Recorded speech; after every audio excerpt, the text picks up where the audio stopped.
Hey guys, on today's video, I'm going to be updating your Mac, so let's get started. On the top left hand side of your screen, you're going to see the Apple logo. Then go into System Settings. Before we used to do all our updates on the App Store, but now it's all under the System Settings. That's for your system itself, the macOS. So let's go right into it. Now right away, if you guys don't see any updates like right here, don't worry about it.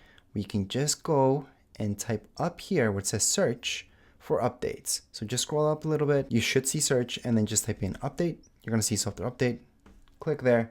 They should be coming up. If nothing pops up for you, just turn off and on automatic updates. That should refresh things and you should be able to see this. If you click on view more information, you're going to see this and just tap on update now.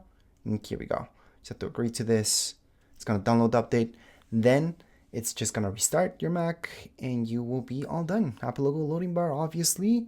And for most of you, this should not take more than 10 minutes. However, for those of you with older Macs, sure, this could take half an hour, which is about it.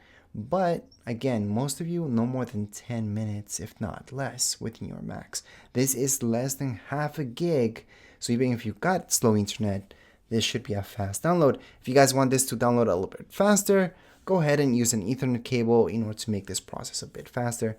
Again, after the downloading, it's going to install. And for that, you can't do anything. It's all about your machine itself. Make sure you got enough free space. You never want to have just, let's say, 10 gigs left on your Mac. Because when you're updating, it might even get stuck. And luckily, I made a video about that, just in case you do get stuck. There is a fix around it, but it is a workaround. And you never want to have to actually follow that type of video because it's a mess.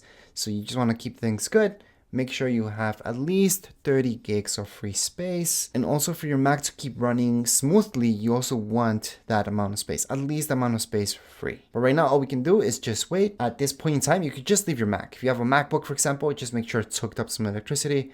And if you have an iMac or anything like that, just go ahead and make sure not to turn it off while you're doing this. Don't be working on any projects. I do recommend making a Time Machine backup usually before doing any updates, but this one's really small, so you could get away without doing that. If you guys don't know what Time Machine is, I do have a separate video that teaches you how to do that and what that is. But right now, all you guys can do is just wait. Just let your Mac update by itself. You're going to come back later on, and then you will see that it's all up to date. You could just leave your Mac at this point. All right, so if you left your Mac to be, you should have seen Apple logo, a loading bar, and it's going to restart, and then you would be done. You would see this.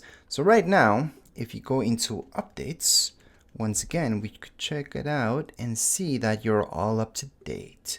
So right now I should say macOS 14.1.2, and that would be the latest update for Mac. And that would be it for this video. If you guys have any questions, comments, you guys can write them down here in the comments area. Don't forget to subscribe and like. Thank you.